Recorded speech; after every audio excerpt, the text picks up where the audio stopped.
പുതിയ മേയർ താഴെത്തട്ടിൽ നിന്ന് പ്രവർത്തിച്ച് വന്ന ഒരു മേയറാണ്. ജനങ്ങളുടെ എല്ലാ വിഷയങ്ങളും ചർച്ച ചെയ്ത് പഠിച്ച് അവരുടെ ഇടയിൽ നിന്ന് വന്നൊരു മേയറാണ്. ജനങ്ങളുടെ പ്രശ്നങ്ങൾ ഇടപെടാനും അവർക്ക് പരിഹരിച്ചു കൊടുക്കാനും അറിയാം. അതാണ് കൃത്യമായിട്ട് അദ്ദേഹം ഇടപെട്ട് പരിഹരിച്ചു കൊടുക്കുന്നത് കൊണ്ട് തന്നെയാണ് ഇത്രയും സ്വീകാര്യത ജനങ്ങൾക്കിടയിലേക്ക് അദ്ദേഹത്തിന് ലഭിച്ചിട്ടുള്ളത്. സാധാരണ ഇത്രയും എല്ലാ പേരെയും അദ്ദേഹം ഒരുമിച്ച് കൊണ്ടുപോകുന്നതിന്, അവരോട് പെരുമാറുന്നതിന് അത്രയും ബഹുമാനത്തോടുകൂടി, സ്ത്രീകളോടൊക്കെ എന്ത് ബഹുമാനത്തോടുകൂടിയിട്ടാണ് അദ്ദേഹം പെരുമാറുന്നത് നമ്മൾ കണ്ട്. അപ്പോൾ ഒരിക്കലും അതൊരു കമ്പയർ ചെയ്യേണ്ടതല്ല. അദ്ദേഹം വേറൊരു ലെവലാണ്. തിരുവനന്തപുരത്ത് ജനത ഏറ്റെടുക്കുന്ന ഒരു ബഡ്ജറ്റ് ആയിരിക്കണം എന്നുണ്ടായിരുന്നു. അതപ്പോൾ കാരണം ഒരുപാട് ആളുകളുമായിട്ട് ചർച്ച ചെയ്തതിൻ്റെ അടിസ്ഥാനത്തിലാണ് നിരവധിയായിട്ടുള്ള പ്രപ്പോസൽസ് കിട്ടി. നിങ്ങളുടെ ബഡ്ജറ്റ് പ്രഖ്യാപനങ്ങളൊക്കെ തന്നെ കേൾക്കുമ്പോൾ നിങ്ങൾക്ക് മനസ്സിലാവും. കാരണം ജനങ്ങൾ ആഗ്രഹിച്ചൊരു ബഡ്ജറ്റാണ്. ഈ ഒരു പരിസരം ക്ഷേത്രത്തിൻ്റെതാണെന്നും അവരുടേതാണ്. നമുക്ക് തിരുവനന്തപുരം നഗരസഭയിൽ അവിടെ ഒരു കല്ല് പോലും എടുത്തു വെക്കാൻ സാധിക്കില്ല എന്ന് വ്യക്തമായിട്ട് അറിയാം. അവർ തന്നെയാണ് പോസ്റ്റ് ഇടുന്നത്. ജനങ്ങൾക്ക് മനസ്സിലാവുന്നുണ്ട് ഇത് രാഷ്ട്രീയ പ്രേരിതം തന്നെയാണ്. ഇതൊന്നും നടക്കരുത്. തിരുവനന്തപുരം നഗരസഭയിൽ ഒന്നും നടക്കരുത്, വികസനം ഒന്നും തന്നെ നടക്കരുത് ഭരണത്തിൽ വന്ന ശേഷം എന്ന ഉദ്ദേശത്തോടു കൂടി തന്നെ ഇത്തരം നെഗറ്റീവ് കമൻസ് ഒക്കെ വരുന്നത്. അതൊന്നും ഞങ്ങളാരും കാര്യമാക്കി എടുക്കാറില്ല. ഇത് രാഷ്ട്രീയപരമായി നമ്മളൊന്നും ചെയ്തില്ല എന്ന് കാണിക്കുന്നതിന് വേണ്ടിയിട്ടാണ്. അപ്പോൾ അതുകൊണ്ട് ഇവർ തന്നെയാണ് കോമാളികളായിക്കൊണ്ടിരിക്കുന്നത്. ഞങ്ങളാരും ഈ നെഗറ്റീവ് കമൻസ് കണ്ട് ഒളിച്ചു കൊടുത്തവരൊന്നുമല്ല. ഇതിനേക്കാളും ഒരുപാട് നെഗറ്റീവ് കമൻസ് ഞാനടക്കമുള്ള വനിതാ ജനപ്രതിനിധി നേരിട്ടിട്ടുണ്ട്. നെഗറ്റീവ്സ് കാണിച്ച് ഫോട്ടോസ് വെച്ച് സൈബർ അറ്റാക്ക് നടത്തിയെന്ന് പറഞ്ഞിട്ട് ഞങ്ങളാരും തളർന്ന് വീട്ടിലിരിക്കാനും പോകുന്നില്ല, ഇനിയും അങ്ങനെ പോകുന്നില്ല. ഇപ്പോഴും നല്ല രീതിയിൽ സൈബർ അറ്റാക്ക് ഉണ്ട്. അതൊന്നും കണ്ട് പേടിച്ച് പിന്മാറാനൊന്നും ഞങ്ങളാരും തീരുമാനിച്ചിട്ടില്ല. വ്യക്തമായിട്ട് BJP ജയിക്കരുത് എന്ന രീതിയിൽ പലതും ഞങ്ങളോടൊന്നും പറയുന്നുണ്ട്. അപ്പോൾ ഇത് അവരാരും വിശ്വസിക്കുന്നില്ല. അങ്ങനെ കുറച്ച് രാഷ്ട്രീയ ചില പുഴുക്കുത്തലുകൾ വിശ്വസിച്ച് പലതും കാണിക്കുന്നു. അതാരും മൈൻഡ് ചെയ്യാനും പോകുന്നില്ല. നിയമത്തിൻ്റെ ആവശ്യകതയാണ് അദ്ദേഹം MLA ആവുക എന്നുള്ളത്. അപ്പോൾ അത് തീർച്ചയായിട്ടും അത് പ്രാവർത്തികമാക്കുമെന്ന് തന്നെയാണ്, അത് ജനങ്ങൾ പ്രാവർത്തികമാക്കുമെന്ന് തന്നെയാണ് ഞങ്ങളെല്ലാവരും വിശ്വസിക്കുന്നത്. നിയമത്തെക്കുറി ശക്തമായൊരു ത്രികോണ മത്സരം തന്നെ പ്രതീക്ഷിക്കുന്നുണ്ട്. കാരണം മന്ത്രി വി ശിവൻകുട്ടിയുണ്ട്, അതുപോലെ തന്നെ ശബരിനാഥ്, ഇപ്പുറത്ത് BJP മത്സരിക്കുന്നു. അപ്പോൾ എത്രത്തോളം പ്രതീക്ഷ BJPക്ക് വെക്കും? ഞങ്ങൾക്ക് 100% പ്രതീക്ഷയുണ്ട്. കാരണം ഞങ്ങൾ വിജയിക്കും എന്നുള്ളത് ഞങ്ങൾക്കാർക്കും ഒരു ഇതുമില്ല. കാരണം ഞങ്ങൾ ജനങ്ങൾക്കിടയിലേക്ക് ഇറങ്ങുമ്പോൾ ഓരോരുത്തരും ആഗ്രഹിക്കുന്നു ഭാരതീയ ജനതാ പാർട്ടിയുടെ ഭരണം വരണം എന്ന് ആഗ്രഹിക്കുന്നു. തിരുവനന്തപുരത്ത് 4 മണ്ഡലങ്ങളും BJPയുടെ ജനപ്രതിനിധികൾ തന്നെ വിജയിക്കണം എന്ന് ഓരോ ജനങ്ങളും ആഗ്രഹിക്കണം. അതുപോലെ തന്നെ നിയമം നമുക്ക് കഴിഞ്ഞ ലോക്സഭാ തെരഞ്ഞെടുപ്പിൽ ഏറ്റവും കൂടുതൽ ഭൂരിപക്ഷം നമുക്ക് നിയമം നിയോജക മണ്ഡലത്തിൽ നിന്നാണ് കിട്ടിയിട്ടുള്ളത്. അതുകൊണ്ട് തീർച്ചയായിട്ടും ഞങ്ങളെല്ലാവരും വളരെയധികം നല്ല പ്രതീക്ഷയിലാണ് വിജയിക്കും എന്നുള്ളതിൽ. താങ്കൾ ജയിച്ചൊരു സ്ഥലം കൂടിയാണ്. അതെ. അപ്പോൾ രാജീവ് ചന്ദ്രശേഖർ ഇക്കുറി മത്സരത്തിന് ഇറങ്ങുമ്പോൾ എത്രത്തോളമാണ് ആ ഒരു പ്രതീക്ഷ നിങ്ങളും കൈമാറാൻ പറ്റുന്നത്? അതാ ഞാൻ പറഞ്ഞത്, 100% ഞങ്ങളുടെയും ജനങ്ങളുടെയും ഒക്കെ തന്നെ 100% പ്രതീക്ഷയുണ്ട്. ഞങ്ങൾ ജയിക്കും എന്നുള്ളതിൽ. ഭൂരിപക്ഷത്തിൻ്റെ കാര്യത്തിൽ മാത്രമാണ് അങ്ങോട്ടും ഇങ്ങോട്ടും ചർച്ച എത്രയാണെന്നുള്ളത്. ബാക്കി 100% വിജയിക്കും എന്നുള്ളത് യാതൊരു കുറവുമില്ല. കാരണം എല്ലാവരും ഒന്നടങ്കം പറയുകയാണ് ഇവിടെ നിയമത്തെ രാജീവ് ചന്ദ്രശേഖർജി തന്നെ വിജയിക്കും എന്നുള്ളത്. അത് എതിർ രാഷ്ട്രീയ പാർട്ടികളിൽപ്പെട്ട ആളുകളും തന്നെ പറയുന്നു. പ്രാവശ്യം നിങ്ങൾ കൊണ്ടുപോകുമെന്ന് തന്നെയാണ് അവരും പറയുന്നത്. ഓക്കെ, ഇപ്പം കോർപ്പറേഷൻ ഭരണം BJP പിടിച്ചതിന് ശേഷം മേയറുടെ പ്രവർത്തനങ്ങളാണെങ്കിലും ഡെപ്യൂട്ടി മേയറുടെ പ്രവർത്തനങ്ങളാണെങ്കിലും ഒക്കെ ഭയങ്കര ചർച്ചയാവുകയാണ്. അതായത് ഇപ്പോൾ കോർപ്പറേഷൻ എന്തെങ്കിലും കേൾക്കുമ്പോൾ തന്നെ തിരുവനന്തപുരം കോർപ്പറേഷൻ, കേരളത്തിൽ അത്രയും കോർപ്പറേഷൻ ഉണ്ടെങ്കിലും തിരുവനന്തപുരം കോർപ്പറേഷനാണ് ഓർത്തെടുത്ത ആളുകൾ പറയുന്നത്. ആ ഒരു പ്രവർത്തനത്തിലേക്ക് നീങ്ങാൻ സാധിച്ചിട്ടുണ്ട്?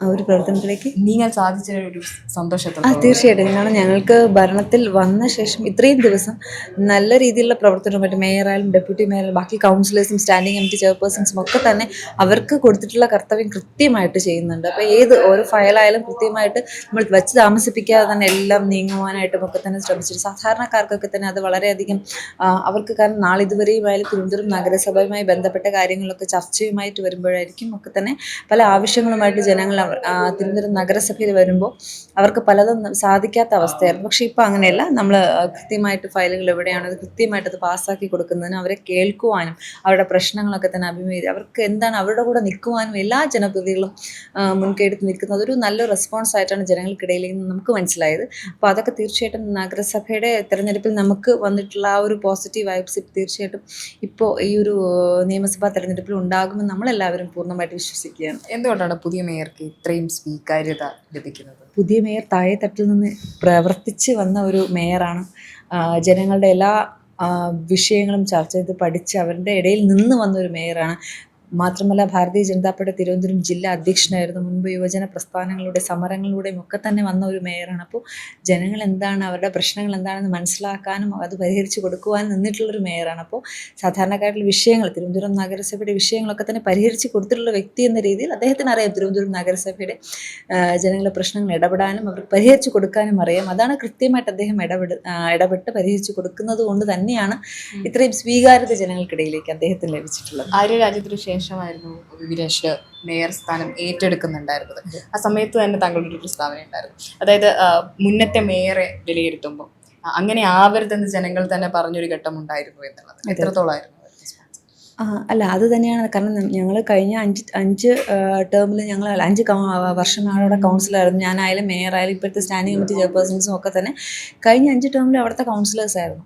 അപ്പോൾ നമുക്കറിയാം അവിടെ എന്താണ് കഴിഞ്ഞ 5 തവണ. അപ്പോൾ അതൊരിക്കലും അങ്ങനെ ആവർത്തിക്കരുതെന്ന് ഞങ്ങളെല്ലാ പേർക്കും ഞങ്ങൾക്ക് വ്യക്തമായിട്ട് ബോധ്യമുണ്ട്. ഞങ്ങൾ അവിടെ ചെല്ലുമ്പോൾ അഭിമുഖീകരിച്ച വിഷയങ്ങളും പ്രശ്നങ്ങളും ഒരു ഒപ്പിടാൻ വേണ്ടി ചെല്ലുമ്പോൾ ഉണ്ടായിട്ടുള്ള അനുഭവങ്ങളൊക്കെ തന്നെ നമുക്ക് വ്യക്തമായിട്ട് അറിയാം. നമ്മുടെ വാർഡിൽ ഒരു ഫണ്ടിൻ്റെ വിഷയമായാലും ഒരു വിഷയം സംസാരിക്കുമ്പോൾ നമുക്ക് സംസാരിക്കാൻ അവസരം കിട്ടാതെ മൈക്ക് ഓഫ് ചെയ്യുക, അങ്ങനെയൊക്കെ വിഷയങ്ങൾ ഉണ്ടായിട്ടുണ്ട്. അപ്പോൾ തീർച്ചയായിട്ടും അതാവരുത് പുതിയ നഗരസഭയുടെ ഭരണം നമുക്ക് വ്യക്തമായിട്ട് ബോധ്യമുണ്ടായിരുന്നു. അത് തീർച്ചയായിട്ടും ആ രീതിയിൽ തന്നെയാണ് ഇപ്പോൾ നമ്മൾ നടന്നു പോകുന്നത്. ആർക്കും സംസാരിക്കേണ്ട എന്ന രീതിയിൽ മൈക്ക് ഓഫ് ചെയ്യാറില്ല. അവർക്ക് സംസാരിക്കുന്ന അവസരം കൊടുക്കാറുണ്ട്. അവരുടെ വാർഡിൽ എന്തൊക്കെ പ്രശ്നങ്ങളുണ്ട് അത് കേൾക്കാൻ തയ്യാറാവാറുണ്ട്. അത് പരിഹരിക്കാൻ വേണ്ടി മുൻകൈയെടുത്ത് മേയറായാലും സ്റ്റാൻഡിംഗ് കമ്മിറ്റി ചെയർപേഴ്സൺസും എല്ലാം തന്നെ അവർ മുൻകൈയെടുത്ത് അവരുടെ വാർഡ് വിഷയമുണ്ട് അവർ പോയി സംസാരിക്കാൻ നിൽക്കാറുണ്ട്. പക്ഷെ പണ്ട് അങ്ങനെ ആയിരുന്നില്ല. ഇപ്പോൾ അങ്ങനത്തെ രീതിയിൽ തന്നെയാണ് മുന്നോട്ട് പോയിക്കൊണ്ടിരിക്കുന്നത്. അതുപോലെ തന്നെയായിരുന്നു ഒരു സംഭവം നടക്കുന്നത്. പ്രധാനമന്ത്രി മോദി വന്ന സമയത്ത് കാല് തൊടുന്നുണ്ടായിരുന്നു. അതിനുശേഷമാണ് മുഖ്യമന്ത്രി ഒരു വേദിയിൽ വെച്ച് ഒരു ജനപ്രതിനിധിയെ സെൽഫി എടുക്കാൻ ചോദിച്ചപ്പോൾ സമ്മതിക്കാതെ പോയ വിവാദങ്ങളൊന്നും നടക്കുമായിരുന്നു. രണ്ട് താരതമ്യം ചെയ്യുന്നത് ഒരിക്കലും താരതമ്യം ചെയ്യാനേ പറ്റില്ല. ഒരിക്കലും പ്രധാനമന്ത്രി മുഖ്യമന്ത്രിയുമായിട്ട് താരതമ്യം ചെയ്യാനേ പാടില്ല. കാരണം അദ്ദേഹം നിങ്ങൾ കണ്ടതായിരിക്കും, പ്രധാനമന്ത്രി എന്ന് പറഞ്ഞാൽ അത്രയും ഡൗൺ ടു എർത്താണ്. അപ്പം ഞാനൊരു സാധാരണക്കാരിയായിട്ടുള്ള ഞാനെന്നല്ല, അവിടെ ഒരു സാധാരണ ഇത്രയും എല്ലാ പേരെയും അദ്ദേഹം ഒരുമിച്ച് കൊണ്ടുപോകുന്നതിന്, അവരോട് പെരുമാറുന്നതിന് അത്രയും ബഹുമാനത്തോടുകൂടി, സ്ത്രീകളോടൊക്കെ എന്ത് ബഹുമാനത്തോടു കൂടിയിട്ടാണ് അദ്ദേഹം പെരുമാറുന്നതെന്ന് നമ്മൾ കണ്ട്. അപ്പോൾ അത് ഒരിക്കലും അതൊരു കമ്പയർ ചെയ്യേണ്ടതല്ല. അദ്ദേഹം ഒരു വേറൊരു ലെവലാണ്. അപ്പോൾ ആ ഒരു അടുത്ത് ആ ഒരു മോദിജി എന്നൊരു പ്രസ്ഥാനത്തിൻ്റെ അടുത്ത് അങ്ങനെ ആരും വരില്ല. ശരിക്കും കമ്പാരിസൺ ആഗ്രഹിക്കുന്നില്ല. ശരിക്കും ആ നിമിഷം ആലോചിക്കുമ്പോൾ ഇപ്പോഴെന്താണ് ആഗ്രഹിക്കുമ്പോൾ ഫുൾ ബ്ലാങ്ക് ആണ് ഇപ്പോഴും. ആ സമയം എനിക്കൊന്നും എന്താണ് ചെയ്തതെന്ന് ഓർമ്മ. ഞാനത് പല തവണ സൂചിപ്പിച്ചിട്ടുണ്ട്. ആ സമയം അദ്ദേഹം നമ്മളൊരിക്കലും പ്രതീക്ഷിക്കുന്നില്ല. നമ്മൾ ബഹുമാനം കൊണ്ട് തൊട്ട് തൊഴുമ്പോൾ തിരിച്ച് നമ്മളോട് ഇങ്ങനെ കാണിക്കുമെന്ന് തിരിച്ച് നമ്മളോട് അതേ രീതിയിൽ പെരുമാറുമ്പോൾ നമ്മൾ വിചാരിക്കില്ല. കാരണം പിന്നീടാണ് സ്ത്രീകളെ അവർ അത്രത്തോളം ബഹുമാനിക്കുന്നു. സ്ത്രീകളെ ദേവതകളായിട്ടാണ് അവരൊക്കെ കാണുന്നത്. അപ്പോൾ ആ ഒരു ബഹുമാനമാണ് നമുക്ക് കിട്ടിയിട്ടുള്ളത്. അത് കിട്ടിയ ഒരു ഭാഗ്യം എനിക്ക് കിട്ടി. അപ്പോൾ ആ സമയം തിരിച്ച് ഞാൻ എന്താണ് അദ്ദേഹത്തോട് ചെയ്യുന്നത്, എനിക്ക് ആ സമയം ഒന്നും ഇപ്പോഴും എനിക്ക് ഓർമ്മയില്ല. ഞാൻ വീഡിയോസിൽ കാണുമ്പോഴാണ് ഞാൻ ഇങ്ങനെയാണ് തിരിച്ച് കൈ പിടിച്ചു എന്ന രീതിയിൽ എനിക്ക് ഓർമ്മ വരുന്നത്. അത് ഞാൻ പലപ്പോഴും പറഞ്ഞത്. ആ സമയം ഞാനല്ല, എൻ്റെ സ്ഥാനത്ത് ആരായാലും ആ സമയം നമുക്കൊന്ന് ഒരു ബ്ലാങ്ക് ആയി പോകും. ഇങ്ങനെ ഈ വികസനങ്ങളും അതുപോലെ തന്നെ നല്ല പ്രവർത്തനങ്ങളെന്ന് പറഞ്ഞു വരുമ്പോഴാണ് ആറ്റുകാൽ പൊങ്കാല സമയത്ത് ക്ലീനിങ്ങിൻ്റെ പ്രശ്നങ്ങളുമായി ബന്ധപ്പെട്ട് ഇങ്ങനെ ഓരോരോ ആരോപണങ്ങൾ വരുന്നുണ്ട്. അതായത് ക്ലീനിങ് കൃത്യമായി നടത്തിയില്ല എന്ന് പല ആളുകളും പറയുന്നൊരു സാഹചര്യം വരെയുണ്ട്. എന്താണ് ശരിക്കും അതിൻ്റെ വാസ്തവം? ക്ലീനിങ് കൃത്യമായി നടന്നു എന്നുള്ളത് അവരുടെ മന്ത്രി തന്നെ പിറ്റേ ദിവസം പറഞ്ഞതാണ്. പിന്നീട് പെട്ടെന്ന് മാറ്റി പറഞ്ഞത് എങ്ങനെയാണെന്ന് നമുക്ക് മനസ്സിലാകുന്നില്ല. ഞങ്ങളെല്ലാവരും അന്ന് രാത്രി ഫുൾ ഞങ്ങൾ ക്ലീനിങ് ഉണ്ടായിരുന്നു. മെയിൻ റോഡ് അടക്കം ഫുൾ ക്ലീനിങ് ചെയ്തു. പിന്നെ അതുപോലെ കല്ലുകൾ, സാധാരണ കല്ലുകൾ ഒരാഴ്ച കഴിഞ്ഞിട്ടൊക്കെയാണ് പൊങ്കാല കല്ലുകൾ മാറുന്നത്. പക്ഷേ ഞങ്ങൾ അങ്ങനെയല്ല, ക്ലീൻ ചെയ്യുന്നതിനോടൊപ്പം തന്നെ കല്ലുകളെല്ലാം തന്നെ മാറ്റി നമ്മൾ അത് ചാല സ്കൂളിൽ നമ്മൾ കൊണ്ടിട്ടുണ്ടായിരുന്നു. പിന്നീട് പ്രൈവറ്റ് പ്രോപ്പർട്ടീസൊക്കെ തന്നെ അവർ തന്നെയാണ് ക്ലീൻ ചെയ്യുന്നത്. പ്രൈവറ്റ് പ്രോപ്പർട്ടീസൊക്കെ തന്നെ പൊങ്കാല ഇടുന്നുണ്ട്, അത് ചെയ്യേണ്ടത് അവർ തന്നെയാണ്. പിന്നെ ചില കോളേജസിൻ്റെ വിഷയമൊക്കെ മേയർ സൂചിപ്പിച്ചിട്ടുണ്ടായിരുന്നു. അവിടെ ക്ലീൻ ചെയ്യാൻ പോയപ്പോൾ അവരെ തടയുന്ന സാഹചര്യം, വണ്ടി കുത്തി കീറും എന്നൊക്കെ പറഞ്ഞിട്ടുണ്ടായിരുന്നു. പക്ഷേ നമ്മൾ ആ സമയത്ത് നമ്മൾ അറിഞ്ഞിട്ടില്ലായിരുന്നു. പക്ഷേ എന്നാലും ഏകദേശം എല്ലാ സ്ഥലത്തും നമ്മൾ ക്ലീൻ ചെയ്തിട്ടുണ്ടായിരുന്നു. മേയറുടെ ഡ്യൂട്ടീസിനെ കുറിച്ച് പറയുന്നത് കേൾക്കാം. ശരിക്കും ഡെപ്യൂട്ടി മേയറുടെ ഒരു ഡ്യൂട്ടീസ് എന്തൊക്കെയാണ്? ഡെപ്യൂട്ടി മേയർ എല്ലാം ധനകാര്യവുമായി ബന്ധപ്പെട്ട ആണ്. പിന്നെ ഡ്യൂട്ടീസ് നമുക്ക് എല്ലാവരും എല്ലാം ചെയ്യണം. കാരണം ജനപ്രതിനിധിയാണ്. ഒരു വാർഡ് തലത്തിലുള്ള എല്ലാ ഡ്യൂട്ടീസും നമ്മൾ ചെയ്യേണ്ടതാണ്. എല്ലാ കാര്യവും ജനങ്ങൾക്ക് ആവശ്യപ്പെട്ട ജനകീയ ആസൂത്രണ പദ്ധതികൾ മാത്രമല്ല എല്ലാ കാര്യങ്ങളും നമ്മൾ ജനങ്ങൾക്കിടയിലേക്ക് ഇറങ്ങി ചെയ്യേണ്ടതാണ്. ചിലപ്പോൾ ഡെപ്യൂട്ടി മേയറിൻ്റെ തിരക്കായത് കാരണം കുറച്ച് കാര്യങ്ങൾ നമുക്ക് ചെയ്യാൻ എപ്പോഴും അവരുടെ അടുത്തേക്ക് എത്താൻ കുറച്ച് ബുദ്ധിമുട്ടുണ്ട്. കാരണം ഒരു വാർഡിൽ മാത്രമല്ല എല്ലാ വാർഡിലും നമ്മൾ പോകുന്നതുകൊണ്ട് പിന്നെ ബാക്കി ജനങ്ങൾ ആവശ്യപ്പെട്ട കാര്യങ്ങൾ അവർക്ക് അവരുടെ ഇടയിലേക്ക് ചെയ്ത് ഒരുപാട് കാര്യങ്ങൾ, ഇപ്പോൾ റോഡുകളായിരിക്കും, കുടിവെള്ള വിഷയമായിരിക്കും, മാലിന്യവുമായി ബന്ധപ്പെട്ട വിഷയമായിരിക്കും, തെരുവ് നായ്ക്കളുടെ വിഷയമായിരിക്കും, ഇതൊക്കെ തന്നെ നമ്മൾ വാർഡ് തലത്തിലും അതുപോലെ ഒരു വാർഡിലല്ല എല്ലാ വാർഡുകളിലും പ്രശ്നങ്ങൾ ജനപ്രതിനിധികൾ പറയുമ്പോൾ അവർക്ക് വേണ്ടി ഹെൽപ്പ് ചെയ്യേണ്ടത് അവരുടെ. പിന്നെ ധനകാര്യവുമായി ബന്ധപ്പെട്ട അറിയാലോ, ധനകാര്യം തിരുവനന്തപുരം നഗരത്തിൻ്റെ തന്നെ ധനകാര്യവുമായി ബന്ധപ്പെട്ട കാര്യങ്ങളൊക്കെ നോക്കുന്നത് ഡെപ്യൂട്ടി മേയറുടെ ചുമതലയാണ്. ആദ്യത്തെ ഒരു ബജറ്റ് അത് എത്രത്തോളം കോൺഫിഡൻ്റ് ആയി അവതരിപ്പിക്കാൻ സാധിച്ചു, അല്ലെങ്കിൽ അത്രത്തോളം തിരുവനന്തപുരത്തിന് അത് വികസനം കൊണ്ടുവരും എന്നാണ് ഇതിൽ തന്നെ പ്രതീക്ഷിക്കുന്നത്? തീർച്ചയായിട്ടും വളരെയധികം കോൺഫിഡൻ്റ് കൂടി തന്നെ ഒരു ബഡ്ജറ്റ് തിരുവനന്തപുരം നഗരസഭ ഞങ്ങളുടെ ആദ്യത്തെ ബഡ്ജറ്റ് ഞങ്ങൾ അവതരിപ്പിച്ചത്. കാരണം ഞങ്ങളത് ബഡ്ജറ്റ് പ്രിപ്പറേഷനുമായി ബന്ധപ്പെട്ടിരുന്നപ്പോൾ തന്നെ ഞങ്ങളുടെ മനസ്സിലൊരു ചിന്തയുണ്ടായിരുന്നു. കാരണം തിരുവനന്തപുരത്ത് ജനത ഏറ്റെടുക്കുന്ന ഒരു ബഡ്ജറ്റ് ആയിരിക്കണം എന്നുണ്ടായിരുന്നു. അതപ്പോൾ കാരണം ഒരുപാട് ആളുകളുമായിട്ട് ചർച്ച ചെയ്തതിൻ്റെ അടിസ്ഥാനത്തിൽ നിരവധിയായിട്ടുള്ള പ്രപ്പോസൽസ് കിട്ടി. നിങ്ങളുടെ ബഡ്ജറ്റ് പ്രഖ്യാപനങ്ങളൊക്കെ തന്നെ കേൾക്കുമ്പോൾ നിങ്ങൾക്ക് മനസ്സിലാവും. കാരണം ജനങ്ങൾ ആഗ്രഹിച്ചൊരു ബഡ്ജറ്റാണ്. ഇതുവരെ എത്രയോ ബഡ്ജറ്റുകൾ തിരുവനന്തപുരം നഗരസഭയിൽ ഉണ്ടായിട്ടുണ്ട്. ഈ ഒരു ബഡ്ജറ്റിനെ കുറിച്ച് മറ്റാരും ഇത്രയും ചർച്ച വന്നിട്ടുള്ള ബഡ്ജറ്റ് ഉണ്ടായിട്ടില്ല എന്ന് വേണമെങ്കിൽ പറയാം. പലർക്കും അറിയില്ല എന്തൊക്കെയാണ് കഴിഞ്ഞ ബഡ്ജറ്റ് എന്തൊക്കെ പ്രഖ്യാപിച്ചു എന്ന് ചോദിച്ച് ആദ്യമേ സുഹൃത്തുക്കൾക്ക് പോലും അറിയാത്ത സാഹചര്യമാണ്. പക്ഷേ ഇപ്പം അങ്ങനെയല്ല. ഇപ്പം എല്ലാവരും വ്യക്തമായിട്ട് അറിയാം തിരുവനന്തപുരം നഗരസഭയുടെ ഫസ്റ്റ് ബഡ്ജറ്റാണ് BJP ഭരണത്തിൽ വന്ന ശേഷമുള്ള. അപ്പോൾ നല്ല നല്ല കാര്യങ്ങൾ, ഇപ്പോൾ വീടായാലും അതുപോലെ തന്നെ മെഡിക്കൽ സ്റ്റോർ ആയാലും സ്കൂൾ കുട്ടികൾക്ക് വേണ്ടിയിട്ടായാലും എല്ലാ വാർദ്ധക്യമായ വൃദ്ധജനങ്ങൾക്കും ഒക്കെ തന്നെ എല്ലാ മേഖലയിലും നമ്മൾ ടച്ച് ചെയ്തിട്ട് കൊണ്ടുപോയിട്ടുള്ള ഒരു ബഡ്ജറ്റാണ്. അപ്പോൾ എല്ലാവരും ആഗ്രഹിച്ചൊരു ബഡ്ജറ്റാണ്. ഇതിന് പ്രാവർത്തികമാക്കാനുള്ള നടപടികളുമായിട്ടാണ് മുന്നോട്ട് പോകുന്നത്. ചിലതൊക്കെ DPC പോയപ്പോൾ പലതും റിജക്റ്റ് ചെയ്ത സാഹചര്യം ഉണ്ടായിട്ടുണ്ട്. അത് നിങ്ങൾക്ക് വരുന്ന ദിവസങ്ങളിൽ തന്നെ അറിയാൻ സാധിക്കും. അത് കാരണം അത് രാഷ്ട്രീയമാണ്, വ്യക്തമായിട്ടുള്ള രാഷ്ട്രീയം തന്നെയാണ്. ഒന്നും നടത്തിക്കരുത് എന്ന രാഷ്ട്രീയം. ഈ പല പദ്ധതികളും മുന്നോട്ട് വയ്ക്കുമ്പോഴേക്കും DPCയിൽ പോകുമ്പോൾ തീർച്ചയായിട്ടും DPCയിൽ കൊണ്ടുപോകുമ്പോൾ ഭരണം അതവർ അംഗീകരിക്കാത്ത സാഹചര്യമുണ്ട്. കാരണം നമ്മൾക്കത് പ്രാവർത്തികമാക്കണമെന്ന് ഉദ്ദേശിച്ചാണ് നമ്മൾ ഈ പദ്ധതികളൊക്കെ തന്നെ കൊണ്ടുവന്നത്. പക്ഷേ DPCയിൽ അത് വ്യക്തമായ രാഷ്ട്രീയമുള്ളത് കൊണ്ട് തന്നെ പലതും റിജക്റ്റ് ചെയ്യുന്ന ഒരു സാഹചര്യമുണ്ട്. അത് അങ്ങനെ കൊണ്ടുപോകേണ്ടത്, അങ്ങനെ പദ്ധതികളൊന്നും നടപ്പിലാക്കേണ്ട എന്നൊരു ഇതുള്ളത് കൊണ്ട് തന്നെയാണ് അങ്ങനെ വരുന്നത്. അത് വരും ദിവസങ്ങളിൽ തന്നെ മേയർ തന്നെ സൂചിപ്പിക്കും. ഇപ്പോൾ കോർപ്പറേഷൻ ഭരണം പിടിച്ച സമയം തൊട്ട് ഇങ്ങോളം നമ്മൾ ഇപ്പോൾ എവിടെ BJP അധികാരത്തിൽ വരുമ്പോഴും ആദ്യം കിട്ടുന്നൊരു നെഗറ്റീവ് കമൻസ് എന്ന് പറയുന്നത് BJP അധികാരത്തിൽ വന്ന് അവിടെ എന്തോ സംഭവിക്കാൻ പോവുകയാണ്, അവിടെ വികസനങ്ങളില്ലാതെ മുരടിക്കാൻ പോവുകയാണ്. ഇപ്പോൾ നോർത്ത് കമ്പയർ ചെയ്താണല്ലോ പറയാം. അതുപോലെ തന്നെയാണ് തിരുവനന്തപുരത്ത് അധികാരത്തിൽ വന്നപ്പോൾ അത് ആ ചാണകത്തിൽ ചവിട്ടി അവിടെ ഇനി കണ്ടറിയാം എന്താണ് സംഭവിക്കുന്നത്. ഇത്തരത്തിലുള്ള കമന്റുകൾ സമൂഹ മാധ്യമങ്ങളിൽ വ്യാപകമായി. അതെ അത് കാരണം ഞങ്ങൾ ഭരണത്തിൽ വന്നപ്പോൾ ഒരുപാട് പ്രതീക്ഷിച്ചു. കാരണം ജനങ്ങൾ അറിഞ്ഞു തന്ന മാറ്റമാണ്. വർഷങ്ങളായിട്ട് മാറി മാറി ഭരിച്ചിട്ടും യാതൊരുവിധ മാറ്റങ്ങളും ഒന്നും ഇല്ലാത്തത് കൊണ്ട് തീർച്ചയായിട്ടും നേരിൻ്റെ പക്ഷമായിട്ടുള്ള BJP വന്ന ഒരുപാട് മാറ്റങ്ങൾ തിരുവനന്തപുരം നഗരത്തിൽ കൊണ്ടുവരാൻ സാധിക്കുമെന്ന് ജനങ്ങൾ വിശ്വസിച്ചതിൻ്റെ അടിസ്ഥാനമായിട്ടാണ് ഞാനടക്കം 50 ജനപ്രതിനിധികളൊക്കെ തന്നെ വിജയിപ്പിച്ച് തന്നത് ജനങ്ങൾ. അപ്പോൾ നമ്മൾ മാറ്റം കൊണ്ടുവരുമെന്ന് അറിയാം. കാരണം ഒന്നും ചെയ്യരുത് എന്നുകൊണ്ട് ഇപ്പോൾ ഏത് പോസ്റ്റ് എടുത്ത് നോക്കിയാലും നെഗറ്റീവ് കമൻറ്റ്സ് ഇട്ടുകൊണ്ടിരിക്കുകയാണ്. നമ്മൾ ഇടുന്നവരുടെ ഉദ്ദേശം എന്താണ് നമുക്ക് വ്യക്തമായിട്ട് അറിയാം. അപ്പം ഞാനടക്കം ഒറ്റ ജനപ്രതിനിധികളുമൊക്കെ തന്നെ ഈ കമൻസിനെ ഒന്നും മൈൻഡ് ചെയ്യാറില്ല. നമ്മൾ ചെയ്യാനുള്ള കാര്യം നമ്മൾ ചെയ്തുകൊണ്ട് പോവുകയാണ്. അവരെന്തോ പറയട്ടെ. കാരണം വേറെ ആറ്റുകാൽ പൊങ്കാലയിൽ വിഷയം നിങ്ങൾക്കറിയാം. ഫുൾ ക്ലീനിങ് നടന്നിട്ട് വീണ്ടും ക്ലീനിങ് നടന്നില്ല എന്ന് പറഞ്ഞിട്ടുള്ള സാഹചര്യമുണ്ട്. ഇനി ആറ്റുകാൽ പൊങ്കാലയുമായി ബന്ധപ്പെട്ട് ആറ്റുകാൽ പരിസരത്ത് അവരുടെ ക്ഷേത്രത്തിൻ്റെ സ്ഥലം തന്നെ അത് വ്യക്തമായിട്ട് അറിയാം. ഈ പോസ്റ്റ് ഇട്ടവരും ജനപ്രതിനിധികളടക്കമുണ്ട് CPMൻ്റെ. അവർക്കും വ്യക്തമായിട്ട് അറിയാം ഈ ഒരു പരിസരം ക്ഷേത്രത്തിൻ്റെതാണെന്നും അവരുടേതാണെന്നും നമുക്ക് തിരുവനന്തപുരം നഗരസഭയിൽ അവിടെ ഒരു കല്ല് പോലും എടുത്തു വെക്കാൻ സാധിക്കില്ല എന്ന് വ്യക്തമായിട്ട് അറിയാം. അവർ തന്നെയാണ് പോസ്റ്റ് ഇടുന്നത്. അപ്പോൾ വ്യക്തമായിട്ട് അറിയാം, ഇത് ജനങ്ങൾക്ക് മനസ്സിലാവുന്നുണ്ട്. ഇത് രാഷ്ട്രീയ പ്രേരിതം തന്നെയാണ്. ഇതൊന്നും നടക്കരുത്, തിരുവനന്തപുരം നഗരസഭയിൽ ഒന്നും നടക്കരുത്, വികസനമോ ഒന്നും തന്നെ നടക്കരുത് ഭരണത്തിൽ വന്ന ശേഷം എന്ന ഉദ്ദേശത്തോടു കൂടി തന്നെ ഇത്ര നെഗറ്റീവ് കമൻസ് ഒക്കെ വരുന്നത്. അതൊന്നും ഞങ്ങളാരും കാര്യമാക്കി എടുക്കാറില്ല. എനിക്ക് തോന്നുന്നു ജനങ്ങൾക്കൊക്കെ തന്നെ വ്യക്തമായിട്ട് അറിയാം. ഇപ്പോൾ പല വിഷയങ്ങളുണ്ടായി. അതിനുശേഷം ഞങ്ങൾ ഭരണത്തിൽ വന്ന രണ്ടാമത്തെ ദിവസം തന്നെ കുടിവെള്ളവുമായി ബന്ധപ്പെട്ട വിഷയമുണ്ടായി. പക്ഷേ ഇത് സാധാരണ ജനങ്ങൾക്കിടയിലേക്ക് നമ്മൾ തെരഞ്ഞെടുപ്പുമായി ബന്ധപ്പെട്ട് ഇറങ്ങുമ്പോൾ അവർ തന്നെ ഇങ്ങോട്ട് പറയുകയാണ്, നിങ്ങൾ ഭരണത്തിൽ വന്ന ശേഷമാണല്ലോ ഇവർ കുടിവെള്ളം മുട്ടിക്കുന്നത്. ഇത് അവർക്ക് മനസ്സിലാവുന്നുണ്ട്. ആറ്റുകാൽ പൊങ്കാലയുടെ വിഷയം അവർ തന്നെ ഞങ്ങൾ എല്ലാ സ്ഥലത്തും ഇറങ്ങി നോക്കി, ഒരിടത്തും മാലിന്യം കിടക്കുന്നത് ഞങ്ങളാരും കണ്ടില്ല. പിന്നെ ഇത് എവിടെയാണ് ഇവർ പറയുന്നത്, എവിടുത്തെ വീഡിയോസാണ് ഇവർ പറയുന്നതെന്ന് സാധാരണ ജനങ്ങൾക്കെല്ലാം വ്യക്തമായിട്ട് അറിയാം. ഇത് രാഷ്ട്രീയപരമായി നമ്മളൊന്നും ചെയ്തില്ല എന്ന് കാണിക്കുന്നതിന് വേണ്ടിയിട്ടാണ്. അപ്പോൾ അതുകൊണ്ട് ഇവർ തന്നെയാണ് കോമാളികളായിക്കൊണ്ടിരിക്കുന്നത്. ഞങ്ങളാരും ഈ നെഗറ്റീവ് കമൻസ് കണ്ട് ഒളിച്ചു കൊടുത്തവരൊന്നുമല്ല. ഇതിനേക്കാളും ഒരുപാട് നെഗറ്റീവ് കമൻസ് ഞാനടക്കമുള്ള വനിതാ ജനപ്രതിനിധി നേരിട്ടിട്ടുണ്ട്. അപ്പോൾ അവരാരും ഒളിച്ചു പോകുന്നവരല്ല. ഇവരൊക്കെ ജനങ്ങൾക്കിടയിലേക്ക് ഇറങ്ങി പ്രവർത്തിക്കാൻ തന്നെയാണ് തീരുമാനം. ഇനി അങ്ങനെ തന്നെയായിരിക്കും ഉണ്ടാവുക.